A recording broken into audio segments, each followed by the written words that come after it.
نحمده ونصلي على رسوله الكريم أما بعد فأعوذ بالله من الشيطان الرجيم بسم الله الرحمن الرحيم لو أنزلنا هذا القرآن على جبل لرأيته خاشعا متصدعا من خشية الله وقال النبي صلى الله عليه وسلم خيركم من تعلم القرآن وعلمه أو كما قال عليه الصلاة والسلام یا الہی جب تک میرے جسم میں جان رہے تجھ پہ صدقے تیرے محبوب پہ قربان رہے، میں رہوں یا نہ رہوں مگر دعا ہے دل کی، دین محمد رہے اور عظمت قرآن رہے۔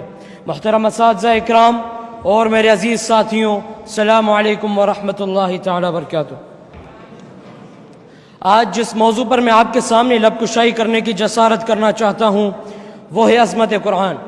سامعین محترم، قرآن مجید اللہ تعالیٰ کی وہ آخری کتاب ہے جس میں سابقہ تمام آسمانی کتابوں اور صحیفوں کی معتدل اور مناسب تعلیمات درج ہیں۔ قرآن مجید اس کائنات کے لیے روح اور اس کی حقیقی حیات ہے۔ اللہ رب العزت نے اس کتاب کو کتابوں میں سے سب سے اعلیٰ اور افضل درجہ عطا فرمایا۔ رب کائنات نے فرمایا ذالک الکتاب لا ریب فیہ، یہی وہ کتاب ہے جس میں کسی شک و شبہ کی گنجائش موجود نہیں۔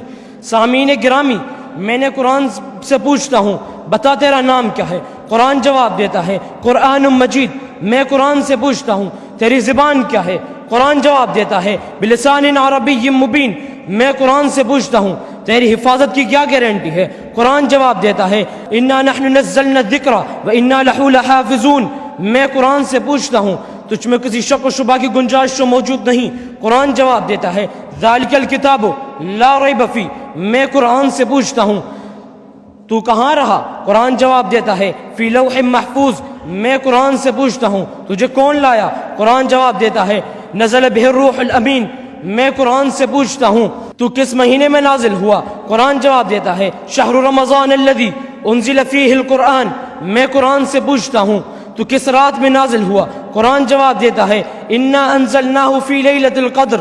سامعین گرامی، قرآن مجید ایک ایسا بہترین ہم نشیں ہے جس کی باتوں سے کوئی اکتاتا نہیں، جس کو جتنا دہرایا جائے اتنی ہی خوبصورتی اور لطف آتا ہے۔ حضور پاک صلی اللہ علیہ وسلم نے ارشاد فرمایا خیرکم من تعلم القرآن وعلمہ، آپ میں سے بہترین شخص وہ ہے جو قرآن کو سیکھے اور سکھائے۔ دعا ہے کہ اللہ رب العزت ہم سب کو قرآن سیکھنے اور سکھانے کی توفیق عطا فرمائے۔ وما علینا الا البلاغ۔